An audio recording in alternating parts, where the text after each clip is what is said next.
God.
It's only 3 minutes long.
Well, good evening, everyone, and welcome to the first of our month of May Begans webinars every Thursday night, this time, 7 p.m.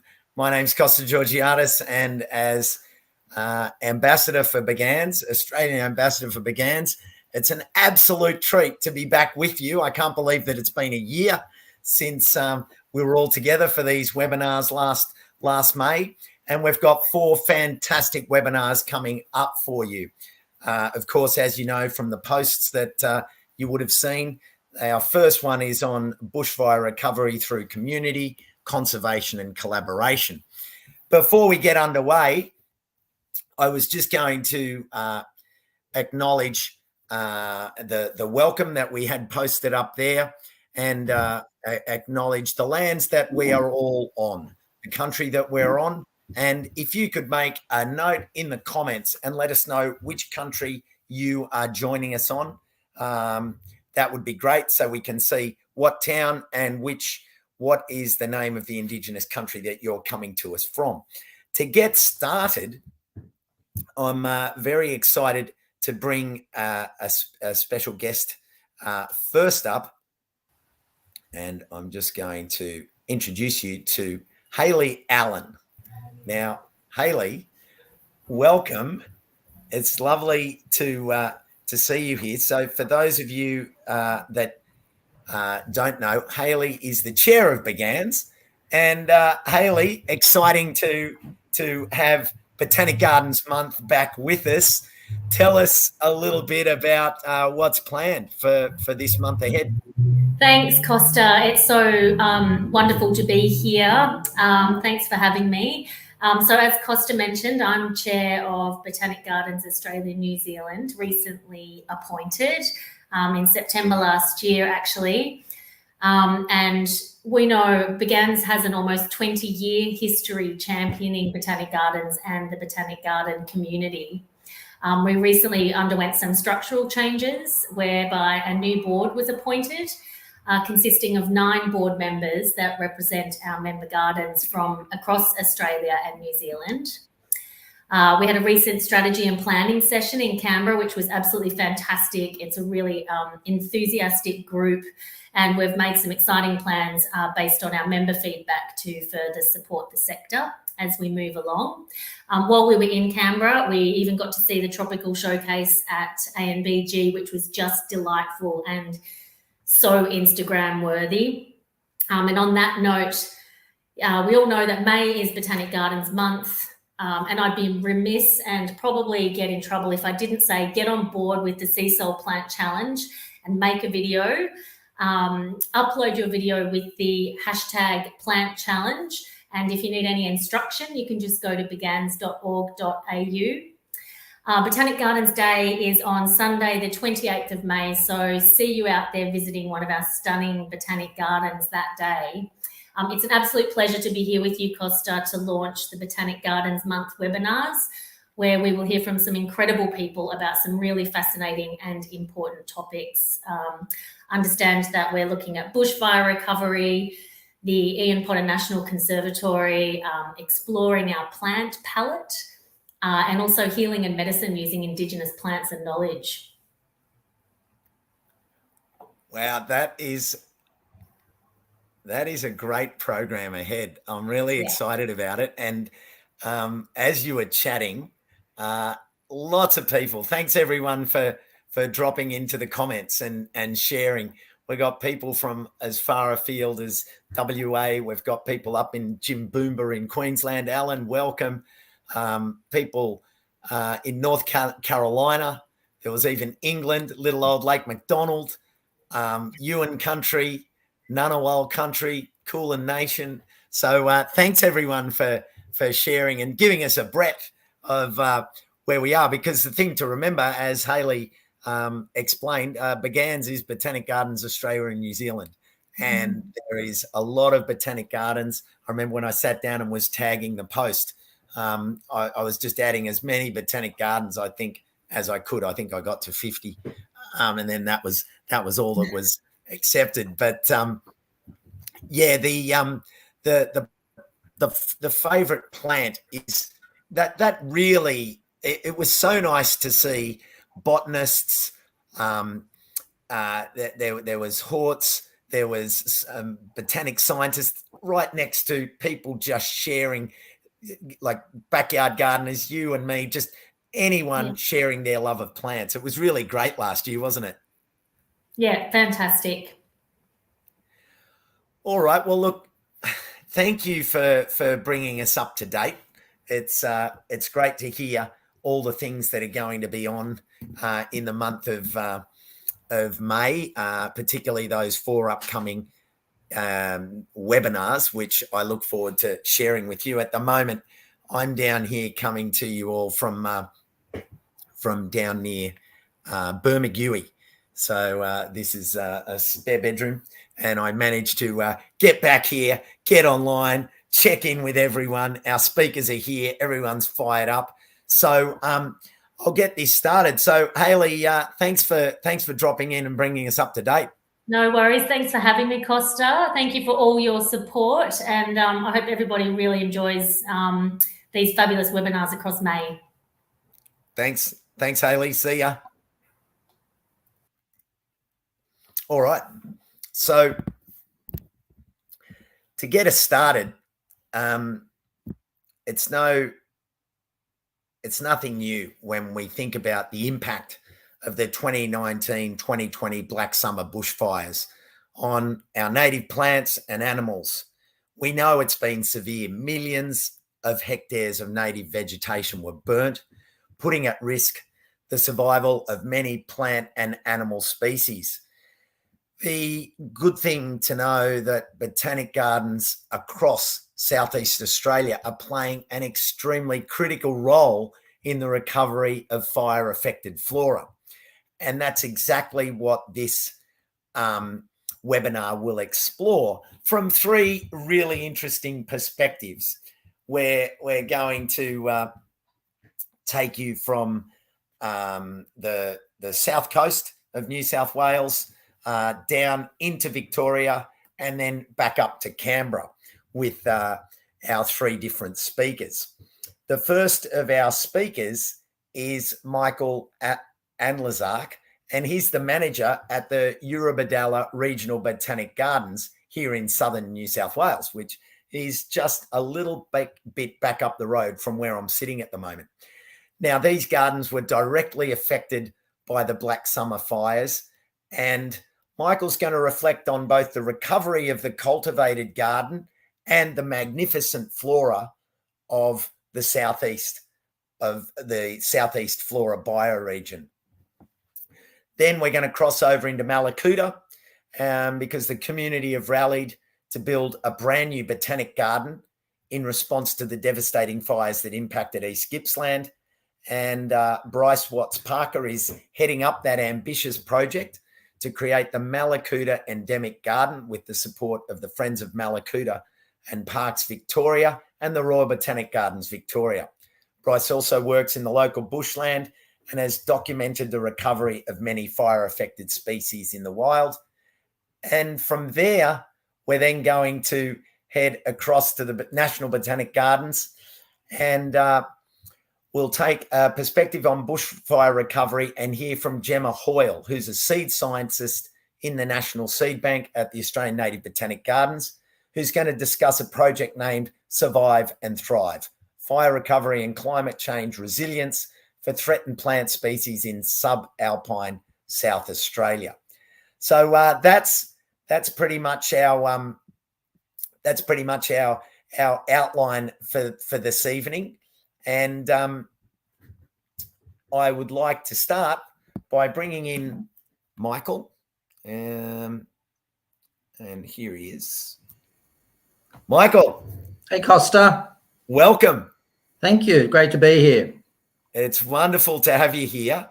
Now, just as a little bit of a background, can you give us a little bit of a background of your work before we get underway? Okay, so I've been managing the Eurobodalla Regional Botanic Garden now for almost 11 years. Prior to that, I managed the Arid Land Botanic Garden in South Australia, and before that, a funny little botanic garden in the central west of New South Wales called Burrendong. So I've spent a lot of time managing and being involved in botanic gardens and our environment. Love native flora, and that's really what I've made my life about.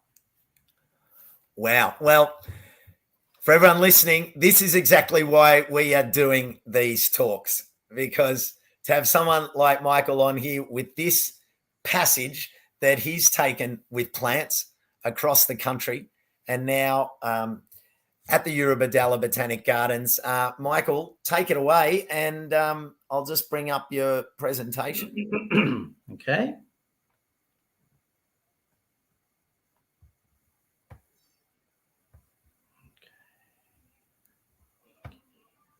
Okay, can you see that there, Costa?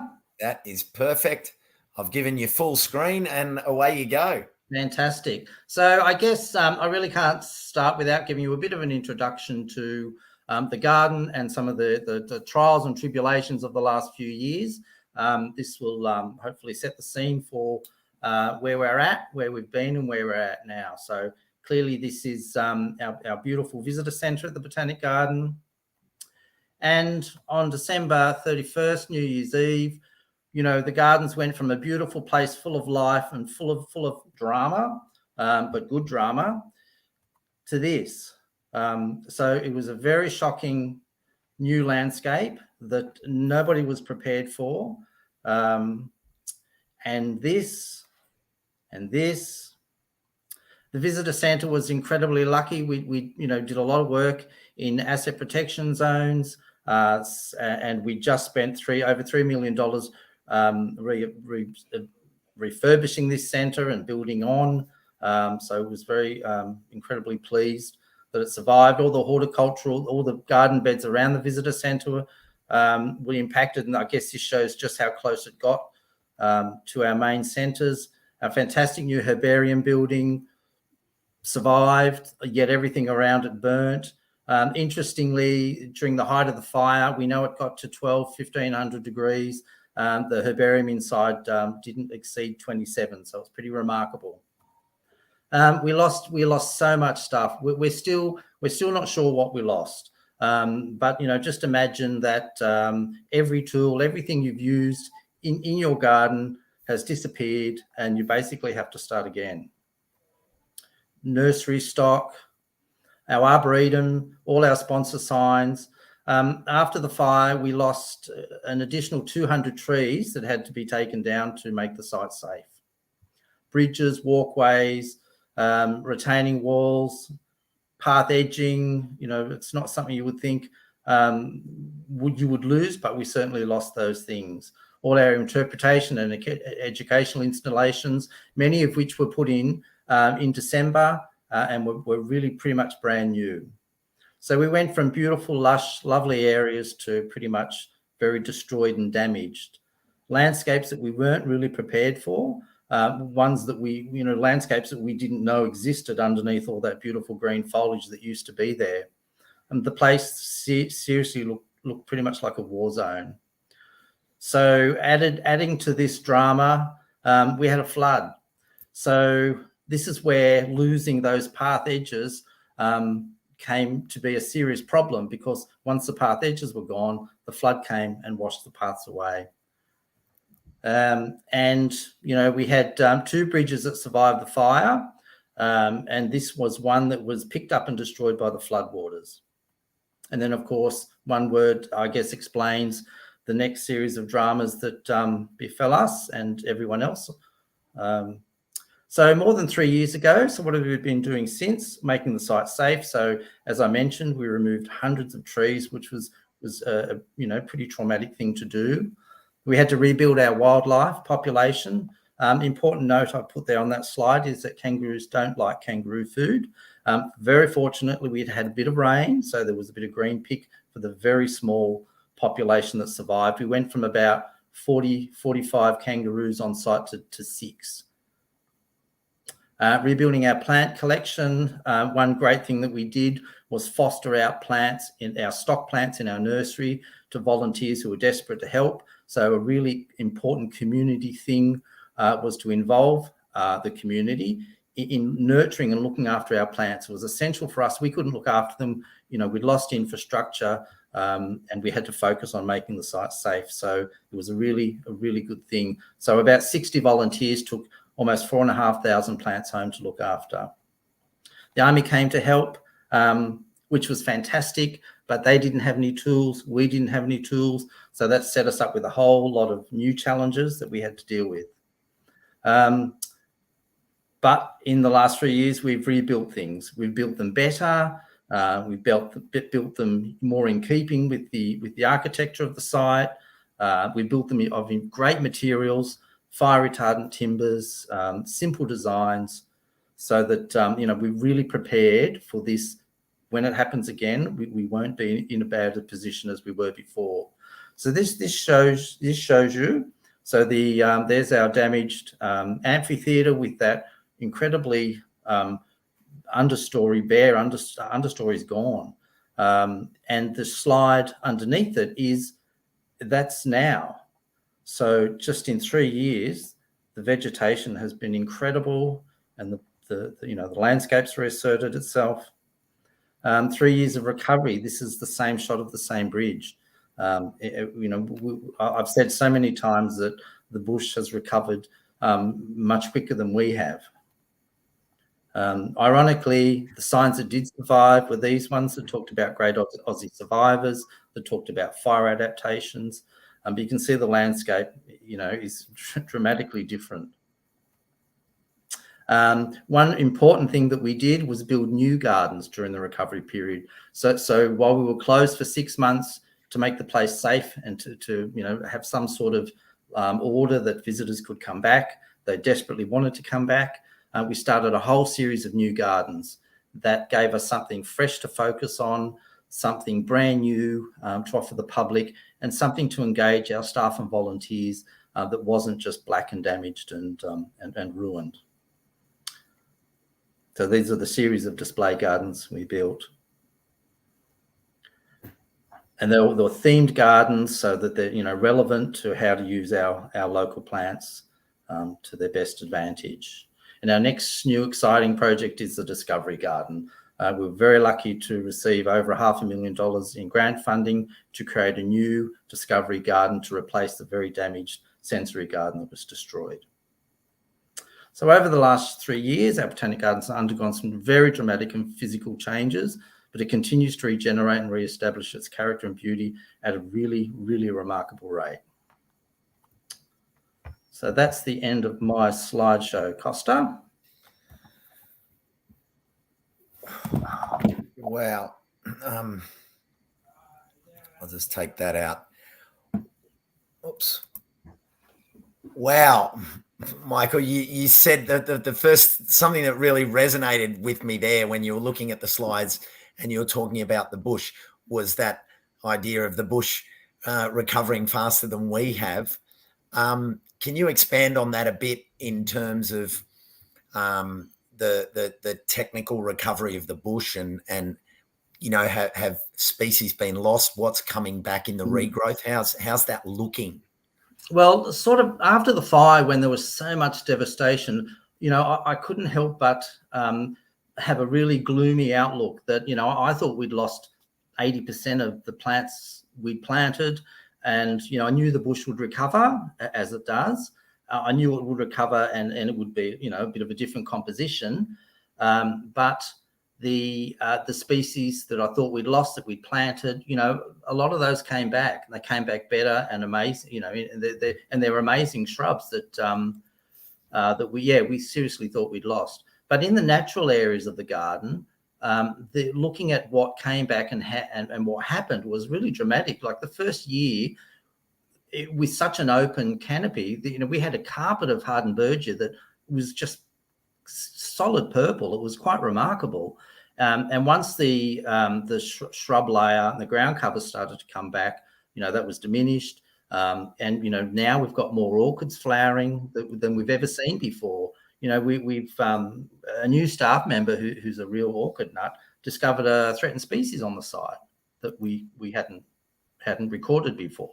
So we certainly saw the composition different in a different way, but the recovery of species was phenomenal. Wow. The comments have been, people are really amazed at what you have achieved. And someone asked a little earlier about, where did government come in and so on. And you actually mentioned that you did have some grants. How difficult was the rebuild in terms of funding, and because so much has been done in this short period? Yeah. Well, it was pretty remarkable. Like a lot of the work, a lot of it was, it was insured. The gardens were fairly, well insured, local government insurance. So most of the rebuilding was paid for by insurance. But the complication of insurance was that, you're not really meant to do, there's a term called betterment. So it's not meant to be better than it was before. But, if we want to build for a fire-prone landscape, it's got to be better. It's got to be much better. So, for infrastructure, we looked at replacing timber frame bridges with steel frame bridges. So once again, that goes back to making sure that, when it does happen again, and it will, we're better prepared. Our asset protection zones were increased around our buildings. So we got funding for some specific projects, but it was basically the community and council funds. It's a council-funded garden, so there was very little assistance outside of council. Wow. interesting for people to hear, and then particularly to see like the state that the garden was in those early slides. There was I had a million very depressing photos, and it was I picked ones that just sort of set the scene a bit. But yeah, it was something that had to be documented. So it actually really helped me, and I guess some of the staff, to sort of keep a journal of what had happened over those 3 years. And it's still a bit upsetting to see some of that, particularly when we think about the wildlife that was lost. We had a period of silence. There were no birds. Wildlife was so scarce, and every time something popped up, it was like welcoming back something. It was very exciting. So the final little thing that's coming out of the theme here was, can you expand a little bit on the role that the community, friends, and volunteers played in everything behind the scenes? Oh, absolutely. So the community played a fantastic role. So I'll start with the friends. Our friends group is an incredibly supportive group, and they took it under their control to let the community know what happened, and how we were dealing with it and how we were progressing. So they almost put out monthly or very regular bulletins on our recovery to get that message out to the community. We have 120 volunteers. It's one of the largest volunteer-supported regional gardens, and those volunteers in a normal year clock up around 16,000 hours. So they were desperately chomping at the bit to get back in, and we had to really manage that because it wasn't safe. Our staff, we have a handful of staff, and we're all still shocked and trying to get things safe. And we had to really manage that well. So that thing like adopting a box of plants really got our volunteers engaged and included, but just keeping them informed of where we were at and what we were doing. And the first group that came back to the garden, the day before we opened to the public, we had a day just for volunteers and friends, and it was a special thing for them. So the community has been essential in the recovery, and regularly we are still on a daily basis. We have visitors coming in asking about the fire, so it's something we sort of have to keep reliving. But we've learned to do that pretty well. But the community is fascinated by the recovery, by the garden story. It's a bit of a triumph over something terrible. Well, everyone is saying it loudly and clearly in the comments here, Michael. They're just fascinating, incredible story.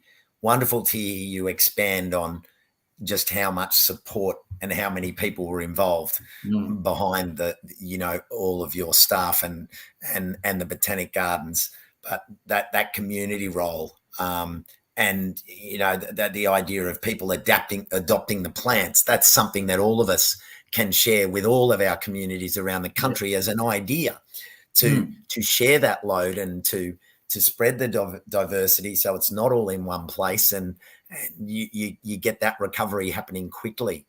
Thank you for sharing. I'm going to move on to our second speaker, and if you're happy to hang around, we'll do a little bit of if there's any questions. So to everyone listening, if you want to throw any additional questions to Michael, and of course to our upcoming speaker Bryce, and then our third speaker, if you want to write any questions down in the comments, we'll collate them and then we'll get back to them when we get to a brief Q&A. So, Michael, thank you very, very much for an amazing story. You're very welcome. Okay, so moving along now, we're going to go from Eurobodalla down to Malakuta. And our next speaker, Bryce, has been lucky enough to live in Malakuta for the past 25 years and has always been fascinated by the world. He was present during the 2019-2020 Black Summer bushfires that impacted his community a little over 3 years ago. And since the fires, He's been working and volunteering in the space of bushfire recovery. He's led survey efforts for a range of threatened flora and fauna and has worked closely with his community to recover since the fires. He's the project instigator of both the local community nursery and the Malakuta Endemic Garden, two projects with a focus on the recovery of our fire-impacted flora. So wonderful next step into this bushfire recovery chat. So I'm going to introduce you now to Bryce, who is just here. Good evening, Bryce. Hello, Costa. Great to How's it have going? you here. Wonderful to have you dovetail out of Michael's conversation, because we know the south coast of New South Wales, the fires literally burnt all the way through and were either coming up from Victoria or coming down from the south coast. So these two areas were impacted intensely. So it's really nice to be able to bring you in tonight to tell us about the work you're doing and about how the Malakuta community are going since then. Yeah, exactly. And I guess that's the really cool thing about coming along tonight is not only highlighting what happened during the fires, but also the really cool community effort after the fires to look after some of our really cool endemic threatened species here in the Far East. Well, what do you reckon? Do you want to get underway? For sure. Let me get my PowerPoint up. Thanks for all the great comments, everyone.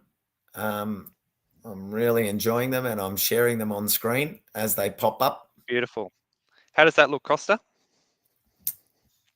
That looks good to me. Here we go. We're good to Excellent. Awesome. So firstly, I just thought I might introduce where Malakuta is for those who don't know where Malakuta is. We're basically right in between Canberra and Melbourne. So from Melbourne, we're about a 6 to 7 hour drive, and then up to Canberra, 4 to 5 hour drive. And we're right on the point of the Victorian border, and if you go about 10-15 kilometers up the beach, you're in New South Wales. So as you can see via this map, we're heavily surrounded by forested areas and national parks, and Malakuta is surrounded by Kurrajingalung National Park, which is about 85,000 hectares in size and has a range of diverse flora and fauna. Far East Gippsland, it's a biodiversity hotspot, Costa. So the really cool thing about where we are just here on the point of Victoria is it's where the eastern and the southern biotas meet. So I've just grabbed a few little excerpts from a Bush Blitz report that was done in 2016. And I think it's really important to acknowledge that although we're a biodiversity hotspot here in East Gippsland, very little biodiversity work has been undertaken, particularly in the eastern part. We have huge amounts of coastal heathlands, which is considered extremely species rich, and we also have warm temperate rainforest and other really significant vegetation types and specific species that are only found here. Obviously, everyone was aware of the 2019-20 Black Summer bushfires, where pretty much the whole eastern side of Australia was on fire, and throughout East Gippsland there was about 1 million hectares burnt. These fires were really hot, they were widespread and caused large amounts of destruction to our natural environment and also the communities within them. So in the Malakuta and district area, roughly about 123 homes were lost. And obviously all the surrounding bushland and landscape was severely burnt. East Gippsland is home to a number of really rare endangered cool species, Costa, and many of these species are found nowhere else. And I'd like to introduce the local landscape to show you, kind of similar to what Michael had, what the landscape looked like after the fires. So those fires burnt through on New Year's Day. And as you can see, the surrounding landscape was severely burnt and there wasn't really much in the surrounding areas. And basically, similar story, the forests that were once full of life and birds, reptiles, etc., were very eerie and quiet for quite a while after those fires burnt through. And this is one of these amazing shots that I managed to snag after the fires. And this is down at the Sandpatch Wilderness area. So this was all coastal Banksia woodlands previous. So beforehand, you wouldn't have been able to even walk up onto this sandhill because it would have been way too thick. And a couple of years on, it shows that recovery is a very, very slow process. For some vegetation types, they're coming back absolute gangbusters.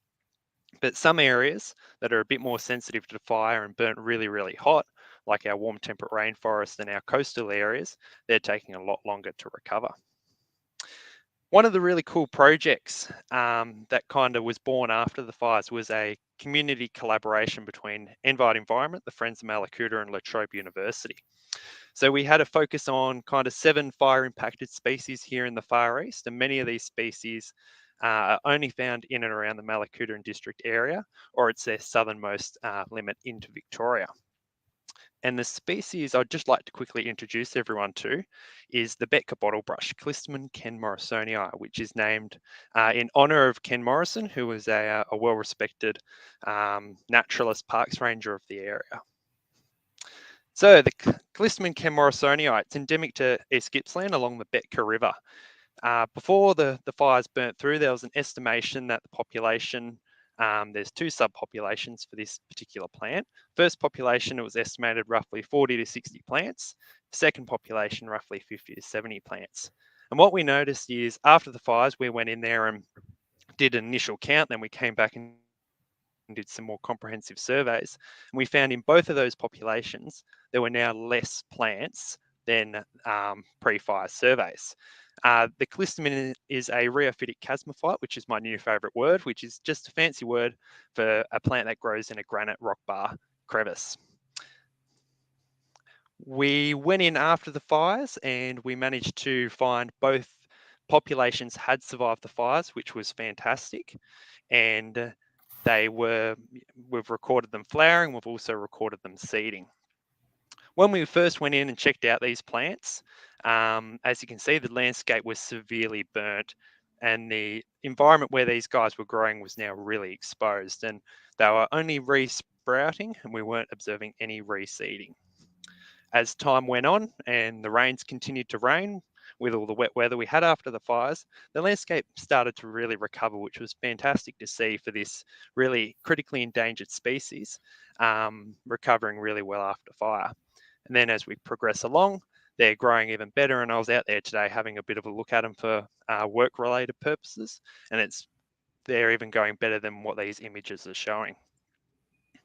What was really cool about the Clistemon was there was a lot of community focus on this plant, and we decided with this project to actually have a look at some genetics. So I've snagged this from a genetics paper that Dr. Susan Hobie and Mark Clifton have been working on at La Trobe University. And although we know this plant is critically endangered, it's only found in a couple of spots on the Betka River, what we found is they're actually even more unique than we previously thought, because their genetics, their total genetic genotypes is only equivalent to about 5 different genotypes. So although there was roughly less than 100 stems coming out of the ground, in reality, genetically, there's only about 5 individual plants within that whole population. So it's this clonal population, which makes it even more special and unique. So less than 100 individual stems. We have still, to this day, have not seen any seedling recruitment for this species. We've seen a reduction in the number of stems since the fires, and basically we're seeing there's only 6 genotypes, which is really fascinating. And we suspect that the wet years after the fires has been really helpful for the recovery of this species. So we know the fires were large in their scale and burnt really hot throughout many of the vegetation types. Many rare, threatened, endangered flora had all or all of their known population burnt. For many species, overall populations have decreased, but for some species, we've noticed they've increased. And genetics has shown us that many of our floral species that are really unique are actually a lot more unique. So, with all this knowledge in hand, the local community thought we need to do something to help our flora recover after the fires, and we came up with 2 projects, the community nursery and the Malakuta Endemic Garden. So the Friends of Malakuta, who are geez, can't even speak, who I collaborated with to get this project up and running. Our focus was collecting local seed and propagation material, growing it locally, and then planting it locally. So after the fires, we had lots of offers for plants that were kind of all over the place, but we knew that we wanted to keep the local provenance, which is just a fancy word for the genetics. We wanted to keep that local. So it's a fantastic space. We managed to get it up with a few different grants, and it's now an awesome location for educating the community about local plant species, propagating them, germinating them. The Invite trainees, which are school-based trainees, individuals getting their Cert 2 or 3 in landscape management, come along and do working bees, and it's also this nursery has played an important role with scientific trials for various species.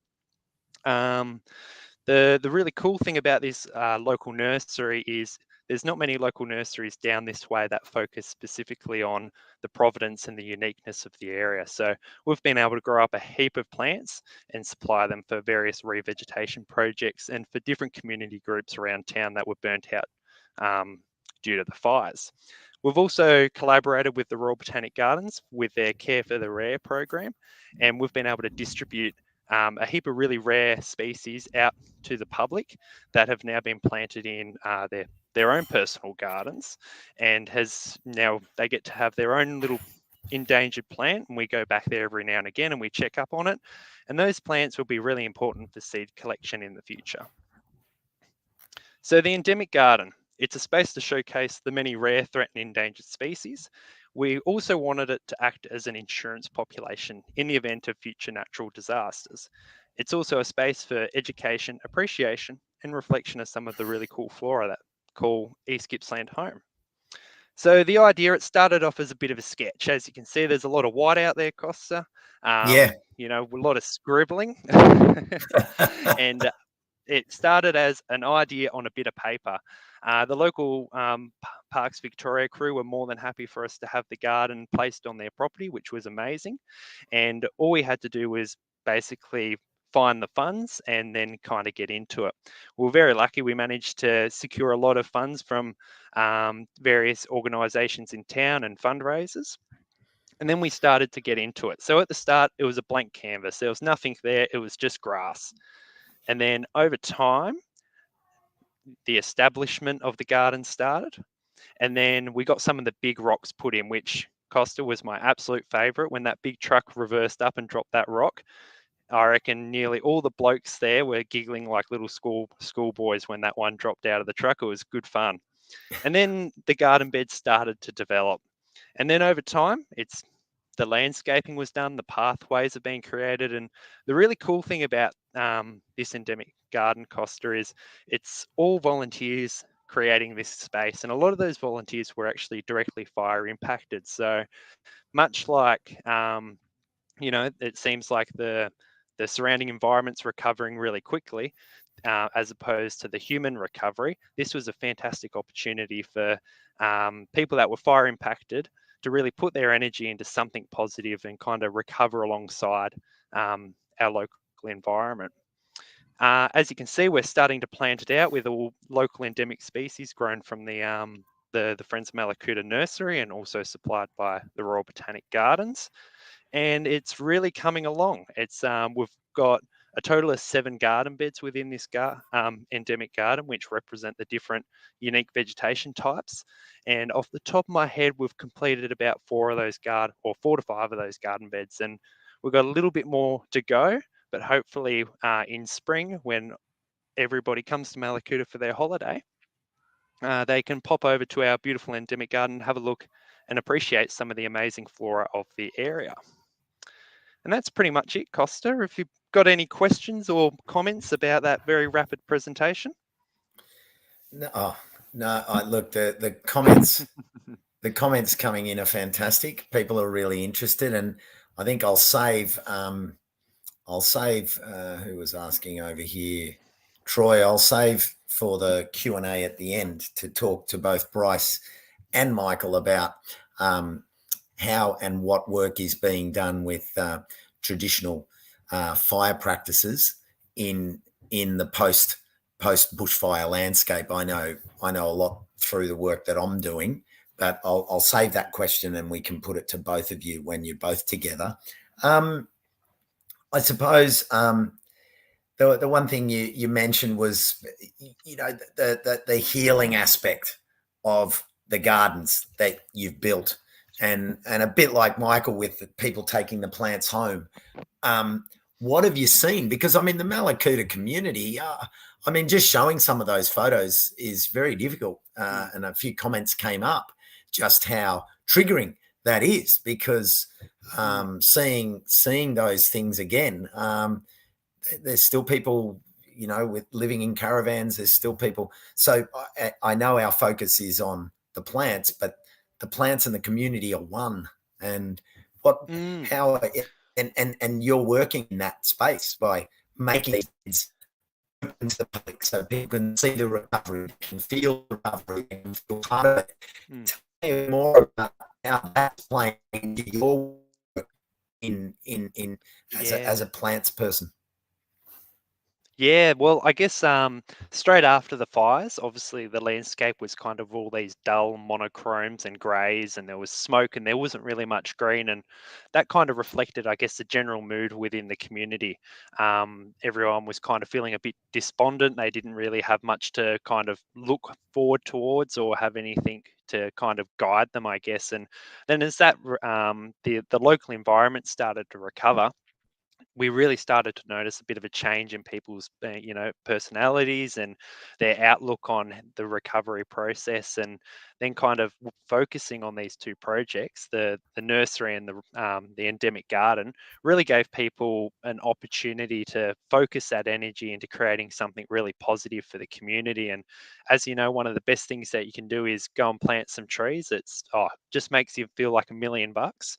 And when we're down there, if it be planting in the local endemic garden or helping restore fire affected areas in and around the community, the smiles that you see on people's faces once they've had a really good day planting trees, their hands are dirty, and you're looking over a big rehabilitated area of vegetation. It's really warming of the soul, I guess.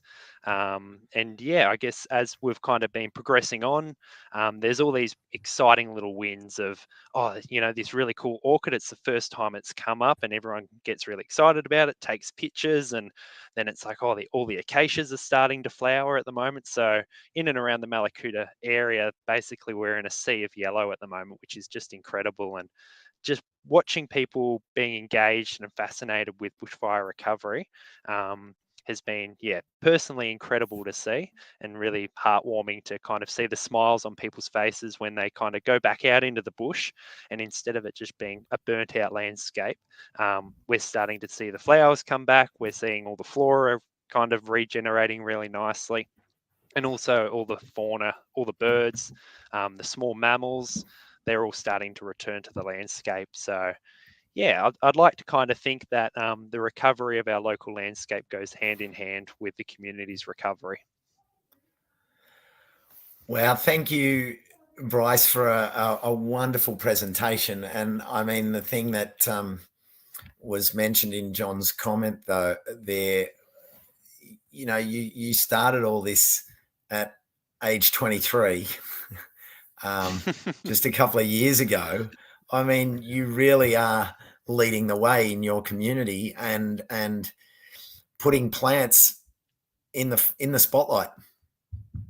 Yeah, that's it. Well, it's not just me, Costa. It's an amazing group of people and friends, family, colleagues that are really, trying to make something really impressive down here. Like the Friends of Malakuta, although I think the average age for the local friends group is over 60, and I'm the one outlier.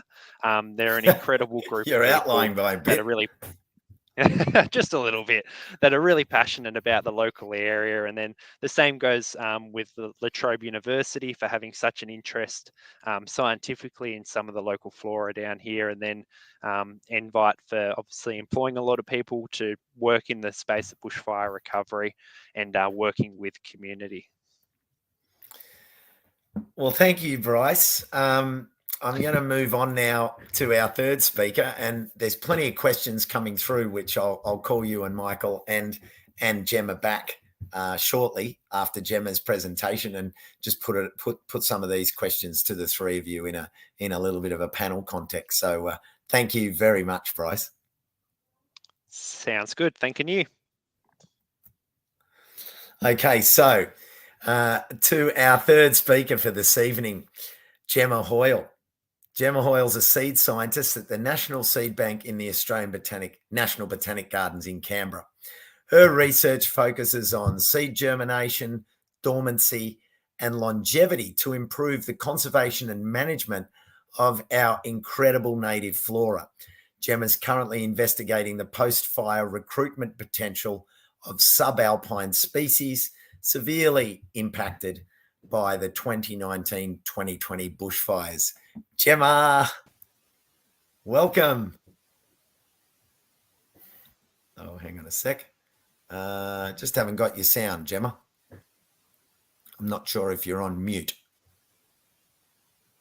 Oh, that's strange. I'll just take you out and I'll bring you back. How's that? Oh, this is not good. Can everyone hear me? Can someone just drop in the comments if you can hear me? No comments have come through yet. Yes, people are hearing me, but we've suddenly lost Gemma. Gemma, can you... Let me just remove Gemma from the screen and see if we can... I don't know, can you take your headphones out, Gemma?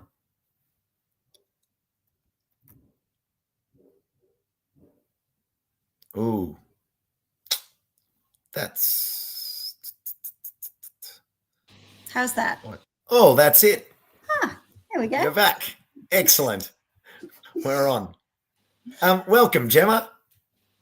Thanks for having me, Costa. It's great to be here. It's great to have you here. I know, for those of you that don't know, the Australian National Botanic Gardens is doing so much incredible work. They've got a conservatory being built. They're rebuilding the National Seed Bank. There is really good energy and investment going into your botanic gardens as a national research centre alongside our other botanic gardens. And it's so lovely to have you here because your seed bank is doing great stuff and you're going to tell us a bit about it. Yeah, I would love to. I do think that seed banking is getting its moment in the sun at the moment, especially after the fires. It did make people think, okay, well, where do we get plants from? And of course, they thought about seeds. Fantastic. Well, do you want to share your screen and go for it? Yeah, let's do it. How's that? Yep. Away we go. All right. Well, I'm speaking today on behalf of a fantastic team at the Australian National Botanic Gardens, working together on the Survive and Thrive project. And we acknowledge the traditional owners of the land upon which this work is being done and pay our respects to their elders, past, present, and emerging. So ex situ conservation strategies work to preserve plants or plant germplasm, such as seeds, away from where they naturally occur in nature. And methods include the storage and germination of seeds in seed banks and the storage and propagation of plants and plant tissue in tissue banks, nurseries and gardens. The Survive and Thrive project is a holistic approach where we're combining all of these ex situ methods to safeguard subalpine species threatened by fire. And ultimately, we want to support in situ conservation, such as translocation and restoration.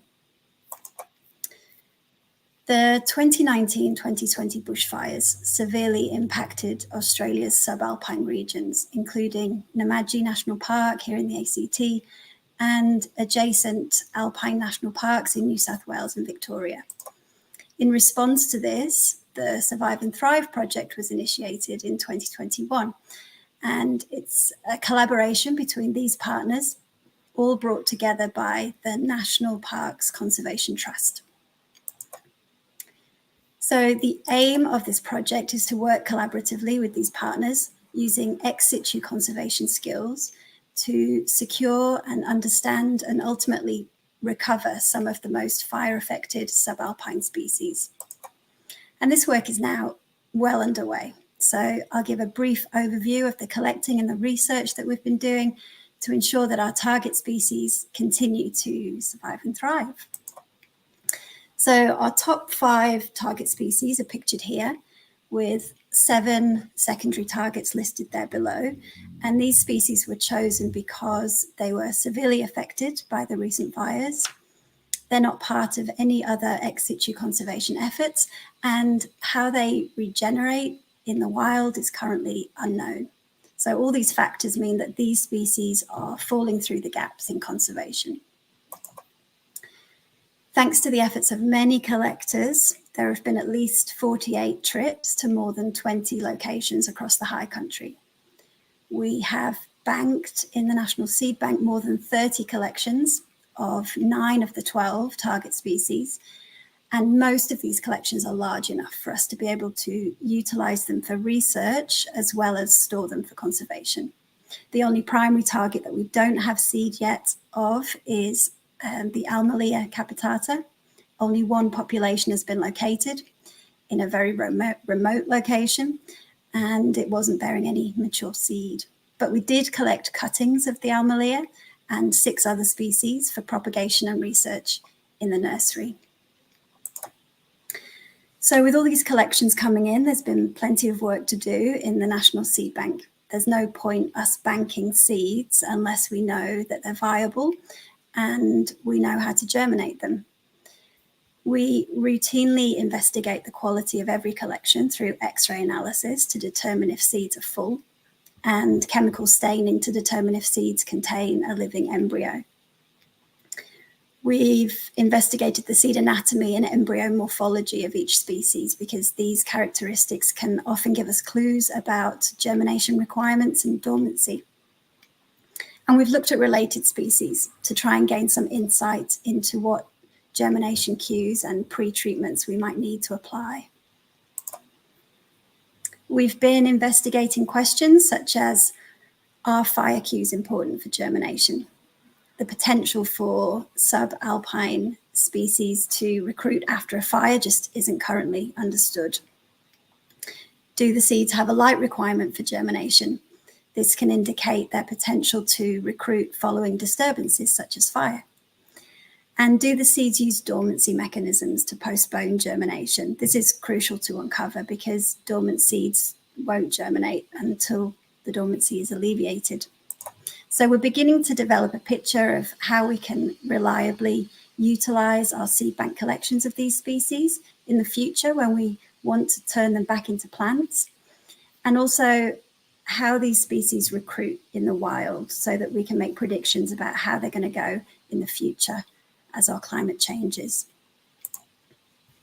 Meanwhile, in the nursery, we've been busy developing propagation protocols, investigating growth hormones, humidity, temperature, and cutting media.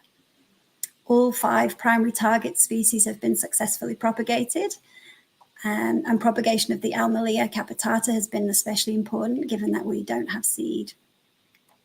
Already seeds are coming to the seed bank from the nursery plants, and then seedlings are going back to the nursery as we discover how to germinate them from seeds. So that's a nice example of a positive feedback loop within a botanic garden.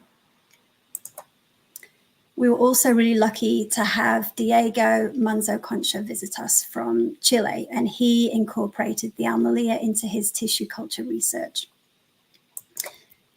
Shoots from the nursery sprouted really quickly in his tissue culture medium. So that gives us another option for propagating the Almalea if we don't find seed. For the more difficult to germinate species, we need a seeds perspective. So in particular, we haven't managed to germinate seed of either of the Rutaceae species yet. In order to understand what the seeds actually experience in nature, Tom and I deployed data loggers in Namadgi last winter to record air and soil temperature and moisture content. And this data is going to help us to design seed pre-treatments and germination conditions back in the lab later this year. And lastly, we're creating fact sheets for each species, detailing their distribution, their conservation status, propagation and seed biology and ecology. And these will inform restoration and recovery in the future should the need arise.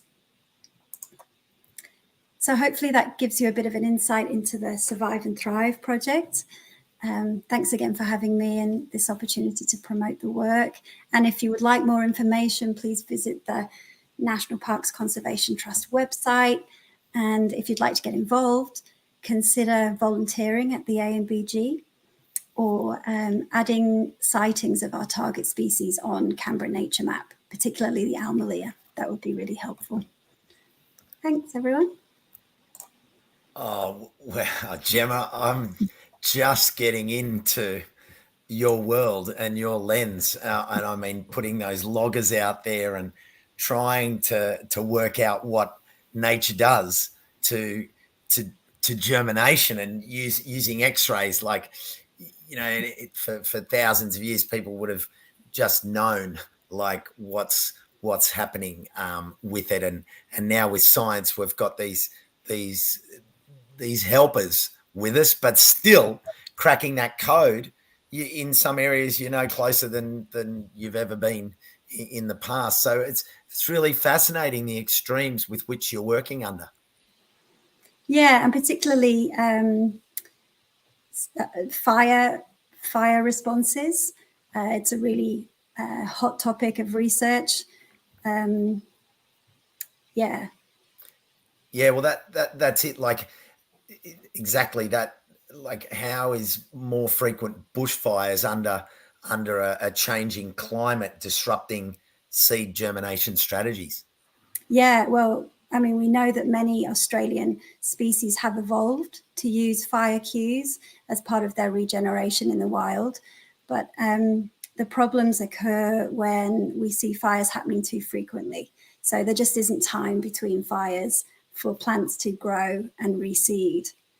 And also increases in temperature during fires may not alleviate the dormancy of seeds. Intense fires can also kill the soil seed bank. So there's a lot of potential for disruption of germination strategies. But fire ecology is an active area in seed science research, not just here in Australia, but all over the world now. And there's still so many questions and so many species. We do know that seeds of some species germinate better following really high heat shock treatments. So there may be some species that benefit from increased intensity of fires.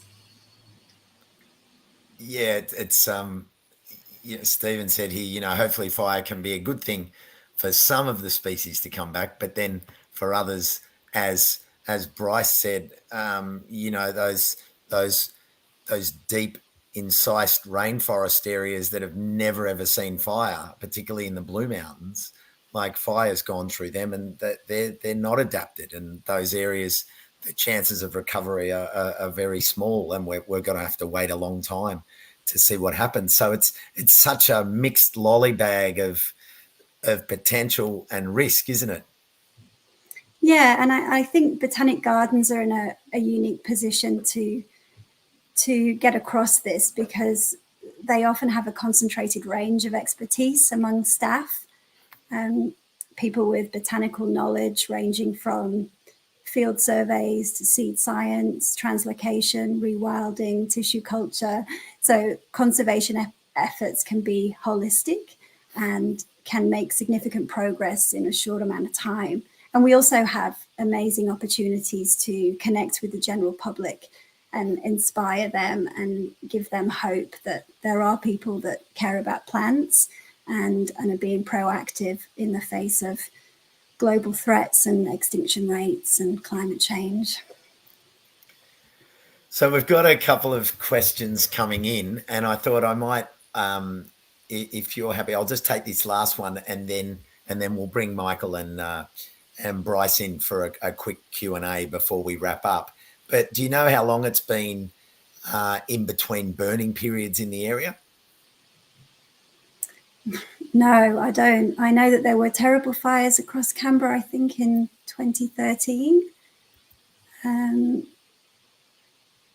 know it was very triggering for people around here when we could see when we could see bushfires. But no, I haven't lived in Canberra too long, so. Yeah. No worries. That's okay. All right. Well, look, what I might do is I'll bring the guys in, and the first question I want to ask can go across to the three of you. So, Michael, welcome back, and Bryce, thank you for hanging in there with us. The first question I wanted to ask from John was.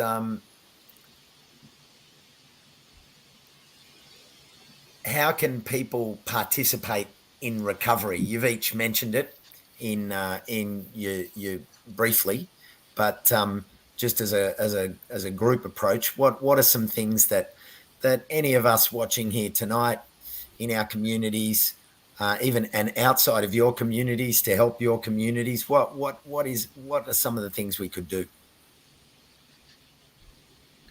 Okay, well, I'm happy to start. So I guess one way to help is to get involved in your local botanic garden. Volunteering there can help in propagation of threatened species and the care of those plants.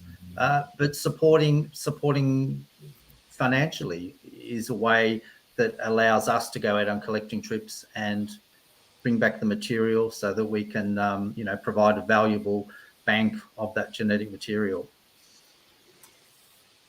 Bryce, what would you like to add to that? Yeah, I guess everyone has different abilities and capacity to input into recovery, and it can be as simple as joining your local land care or friends of group or Royal Botanic Garden or local regional garden and getting involved that way. Or if you don't have that sort of capacity, you can definitely get on iNaturalist, which is an amazing app that a lot of people use, and contribute to citizen science that way by going out into your own backyard and basically recording your fire recovery if you're in a fire affected area. So, and then obviously, you can do it an array of ways. It's really up to the individual. Yeah, Thanks. I would second what Bryce and Michael have said. The National Seed Bank has a lot of help from volunteers. If you wanted to make a seed collection for the National Seed Bank, team up with one of our trained collectors, because we're careful not to take too much seed from a given population. So we don't take more than 20% of what's available. And we make sure that we're collecting full, viable, mature seed right at the point of natural dispersal. So come out with us, the more the merrier. Yeah, while you're there, is there any Indigenous knowledge? We've got a question here. Is there any Indigenous knowledge in this area that you're working, that you're tapping into around seeds and seed saving? We're hoping to engage more and more. I know that not this project personally, but other projects that are going on in the National Seed Bank, we do engage with traditional owners a lot. Now, Dave here has asked, do you have colleagues working alongside you looking at fungi, especially given the forest devastation? And that's open for the three of you. Yeah, look, I guess I can jump in quickly.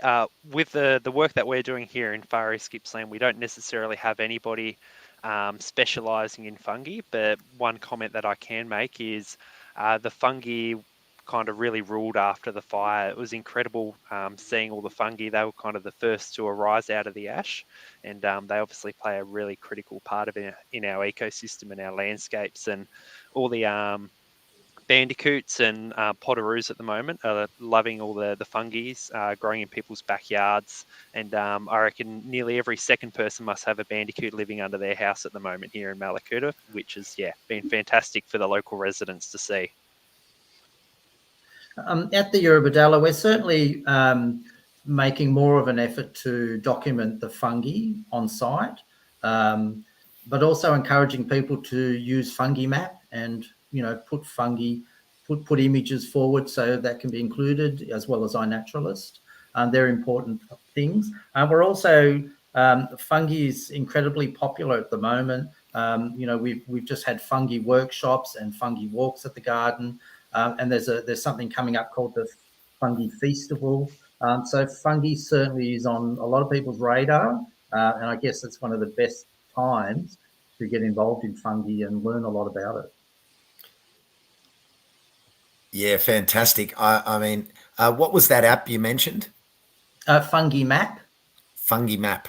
Yeah. And that's really easy. That's like Canberra has Nature Map, and people can go on there and take photos, and there's something like 120 specialists who get that go into their feed, and sometimes within minutes, or other times it could take a little longer, suddenly someone's identified a rare species or an endangered species or an invasive species, and that's just you taking a photo of it, and within minutes action can be taken. Yeah, and I think on the Canberra Nature Map there are species profiles for our survive and thrive species, so that people know what to look for.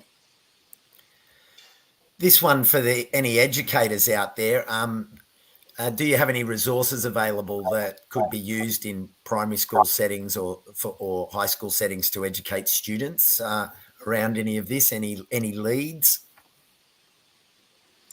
The ANBG are just developing primary school educational resources, and I've been really heavily involved in that. So yeah, it'll be good once it's put out there into the world.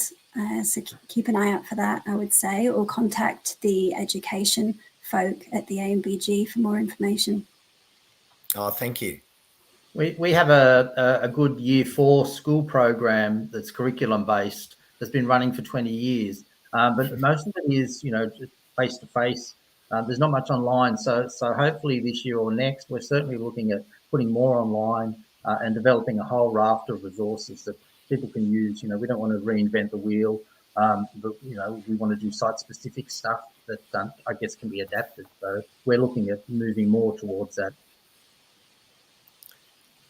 And Bryce, we had a question here. How were the rainforest areas affected? And if so, has there been recovery? Yeah, so a lot of our warm temperate rainforest here in Far East Gippsland unfortunately was severely burnt to the state that they're basically unrecognisable in terms of it actually being a rainforest. You're looking at complete canopy decimation. There's really no large trees, and you're almost right back at that pioneering stage of a landscape recovering. Some of the really deeper, more significant patches of rainforest have managed to kind of escape the fire and kind of, I guess, helping to repopulate surrounding areas. And in some areas where there were just kind of small fragmentations, small fragments of warm temperate rainforest, unfortunately, there's a very likelihood that we've potentially lost those areas. In saying that, the last 3 and a bit years of above average rainfall has been fantastic for bushfire recovery, and also our rainforest areas, helping them really kind of get their foot back in the game. He just had a response from Dave saying, thank you all for the great fungi replies. You're keeping him very happy. Now, there was a question here from Kel. Have you seen a rise in interest from groups and locals that perhaps would not traditionally have been associated with plants or conservation?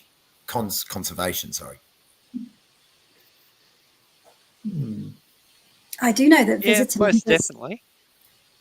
Yeah. There you go, Bryce. I was just going to say most definitely in and around our area. So obviously everyone knows the yellowtail black cockatoos, and the glossy black cockatoos were severely impacted during the fires. And one of the key projects that our local community nursery focused on was actually growing up a heap of their preferred food source, the black she oak. And what we did is we managed to collect that from people's gardens and in and around fragments that didn't burn. We were able to germinate a heap of that seed and actually plant near, I think, over 1,000 plants on private property in and around the district to really kind of support the recovery of our glossy black cockatoos and stuff. And they were landholders that weren't potentially that interested. And then they saw how the surrounding landscape was impacted by the fires, and they've definitely kind of seen how useful it is having a bit of refuge on people's properties, and are really getting into planting out areas for wildlife. Gemma, did you want to add something to that? Oh, only just to say that I know that visitor numbers are up since the fires and since COVID at the ANBG. So I do like to think that many more people have discovered the gardens and appreciate the gardens. Fantastic. Now, I know that we could go on, but it is almost 15 minutes over our hour, so I don't want to keep everyone too long. We do have a prize to give away as part of the CSOL support. So I was going to ask a question. So what we need to do, unless either of you have a question out of your talk that you think could test people on how intently they were listening, was there one little thing that either of you might think? I've got something here, but I'd be happy to throw it to you if, you know, Bryce or Michael or Gemma, you've got a little angle that you might be able to just poke and see whether people were listening. One that comes to mind is how many garden beds are in. Oh, sorry, Michael, you go. No, you go. Okay, I'll go. Gotta love online conversations. My suggestion, Costa. My suggestion, Costa, was how many garden beds are in the Malakuta Endemic Garden. Oh, okay. There you go, everyone. First person to post the correct answer. We're watching with greedy, beady eyes on the comments window. Thanks, Dave Forbes. Helen Reynolds has come in. Oh, Leanne has come in with, so the first one in at this stage, Helen Reynolds with 13, Leanne Terrington with 7, Genevieve Lawler 8. That's and the answer, 7. Save the Sunrise Glossy 7. So the first correct installation of 7 was Leanne Terrington. So Leanne, Leanne, how can we get in touch with you? Can you direct message me? I have 7. Troy Duffy said 7.5. Liz Kerwick. I was listening, but no idea. Thanks for the honesty, Liz. That one slipped through to the keeper. All right, Leanne, we'll work that out. Direct message me on Instagram or Facebook with your contact details, and we can get that out to you. Wow. Gemma, Michael, Bryce, what a fantastic conversation. So much great information there for everyone that was listening live, but of course for everyone that is going or has just watched it as a replay. It's been a fantastic, informative talk. I want to give a big thank you to the Begans sort of team behind it. Rebecca, also John Arnott, Tim Ubergang, and Eamon Sullivan, who have been working hard with the Begans team to put these talks together. What a fantastic start. And Rebecca, you had some finishing slides for us to put up. So if you want to share those, Rebecca, I'll put the finishing slides up. Bryce, any final comments? Yeah, I just guess, if people would like to keep up to date with what the Friends of Malakuta are doing in terms of the endemic garden and the local community nursery, head over to Facebook and just search up FOM Nursery. And you can keep up to date and see how the garden's progressing. And hopefully in spring, you're all more than welcome to come along and have a look. Fantastic. Michael? I'd like to comment on Tim Ubergang's comment. The power of your garden can't be understated. It absolutely can't be. People form deep connections with the gardens, and has a really powerful healing property. And get involved in your local garden. Thank you, Michael. And finally, Gemma. I think I would just like to thank Michael and Bryce for those before and after shots. They were really inspiring, and they give me hope that the bush can recover and that people can also recover, and that we're better if we help each other. 100%. Couldn't agree more. What a wonderful way to finish. To the three of you, thank you so much. To everyone, thanks for a great chat. The comments have been fantastic. It's been wonderful to hear. There were so many more layers that we could have gone into, particularly around the importance of keeping the forests that we've got and your thoughts on that. And I like I said, we could go on for so long, but we can always carry on into our next conversation. So thanks everyone for your comments. Thank you to our speakers, and we'll see you all again this time next Thursday night, 7 o'clock. Until then, bye for now. Thanks for having me. Bye-bye. Thank you.